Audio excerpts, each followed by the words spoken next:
ஒரு ட்ரேடர் ஒரு professional trader ஆகுன்னா கண்டிப்பாக மார்க்கெட்டுக்குள்ளே 2 வருஷம் இருக்கணும். அந்த 2 வருஷம் இருந்தால் மட்டும்தான் பண்ண முடியும். ஸோ அப்போது ஒரு ப்ராப்பரான எஜுகேஷன் நாலேஜை கொடுக்குறோம். ப்ராப்பரான எஜுகேஷன் நாலேஜ் கொடுத்து அதுக்கான சப்போர்ட்டிங்குமே உங்களுக்கு நம்ம பண்ணித்தரோம். அதை தாண்டி தாங்க இங்கே ஒரு பெரிய விஷயம் நடக்க போகுது. கிளாஸஸ் முடிஞ்சதுக்கு அப்புறம் உங்களுக்கு நம்ம டெலிகிராம், அதாவது தேஜி நியூஸோட கம்யூனிட்டியோட டெலிகிராம் ஆக்சஸ் உங்களுக்கு கொடுப்போம். ஏன்னா நம்ம தேஜி நியூஸோட குறிப்பை நீங்கள் பார்ப்பீங்க. டெய்லி உங்களுக்கு 3 to 5 சார்ட்ஸ் உங்களுக்கு வரும். அந்த சார்ட்ஸில் லெவல்ஸ் மார்க் பண்ணி வரும். அந்த லெவல்ஸில் எப்படி ட்ரேட் பண்ணணும்னு தான் நம்ம இங்கே சொல்லிக் கொடுப்போம். அதை பார்த்துமே நீங்கள் டெய்லி ட்ரேட்ஸ் எடுக்க முடியும்.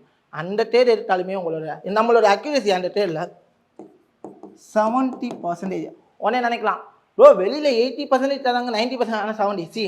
நான் இப்போவும் சொல்கிறேன் 70% அக்யூரேசிங்கிறப்போ 10 ட்ரேட்ஸில் கண்டிப்பாக 7 ட்ரேட் சக்ஸஸ் ஆகும். கண்டிப்பாக 10 ட்ரேட் சக்ஸஸ் ஆகும், 7 ட்ரேட் சக்ஸஸ் ஆகும்.